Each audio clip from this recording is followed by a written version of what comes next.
Hello, everybody. Ketchy1383 with Ketchy Gaming, bringing episode 33 of the Epic Store Weekly Free Game series. So this week's game is Call of the Sea. Call of the Sea was released in December of 2020, published by Raw Fury, and developed by Out of the Blue Games. So, Call of the Sea is a first-person puzzle game, kind of like Myst, with some definite Lovecraft sort of inspiration to it. At least I'm pretty sure I'm getting that right from just even the first few seconds of the intro of the game. You play as Nora Everett, who received a package with some information of where to find her husband, who went off to look for a cure for a disease or some kind of ailment that she has. So you start off by swimming through this corridor like you see on the screen right now, and you see sort of objects that don't belong underwater, along with her having this sense of deja vu, which is sort of where I got the idea that this is Lovecraftian in sort of nature.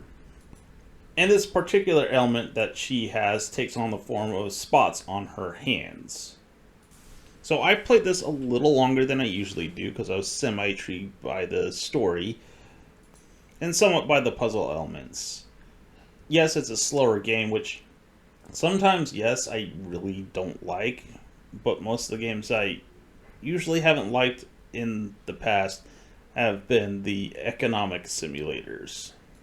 Anyways, with this, they have a sort of mechanic where you keep a journal, and they introduce sort of how to find clues or keep track of clues via the journal, which I actually find very useful because my memory is just garbage, at least my short-term memory. It takes a lot of repetition for me to finally actually commit things to memory.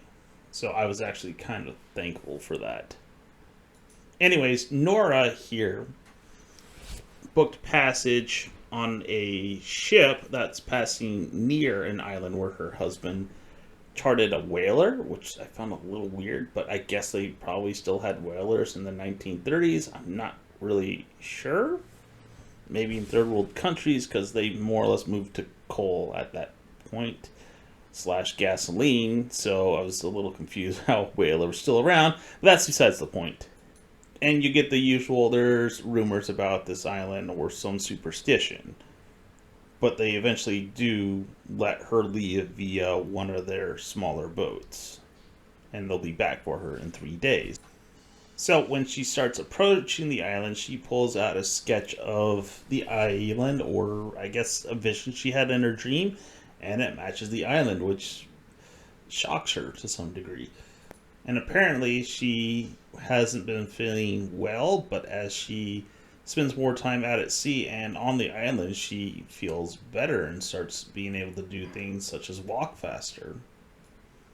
So one of the things that sort of irritated me a little bit was the exposition dump that she sort of kind of did at the beginning and sort of throughout. One thing is I'm hoping she's supposed to be thinking to herself, but it sounds like she's talking out loud to the player. It's kind of hard to tell which. But other than that, that's my only real gripe with the dialogue. Otherwise, I don't really see a problem with it or the story so far. And it's actually a pretty game. It's a little on the basic side, but it's not flashy, if that's what I'm getting at. But I still think it's actually well done, and it looks pretty good. The interface is pretty straightforward. No awkward controls when it comes to handling objects and rotating them, looking around at them to glean some form of clue. And the puzzle elements aren't exactly that difficult. I did have a little bit of trouble with the bridge, and that's because I didn't see the back of the switch that the bridge controls were on. And that's the only thing that really gave me any problem until I walked around it, and I went, I simply just didn't have enough information to be able to solve it, but I did. I really can't say how much harder the puzzles are going to get or will be, but there's no action that I know of, and I don't know if you're going to run into any creatures or anything like that. I did come across a camp where all the guns were missing. I'm guessing that's sort of their way of taking away the guns so that you don't have an excuse to have them and use them. So I don't think you're going to get any action shooter bits in this game. If that's what you're looking for, you're better off not playing the game. It's going to be a slow burn with a lot of information gathering and figuring out puzzles, which I like. And it is free until tomorrow morning at 10 a.m. Central Time. So go ahead, give it a shot, see what you think. And if you made it this far into the video, thank you for watching and have a good one.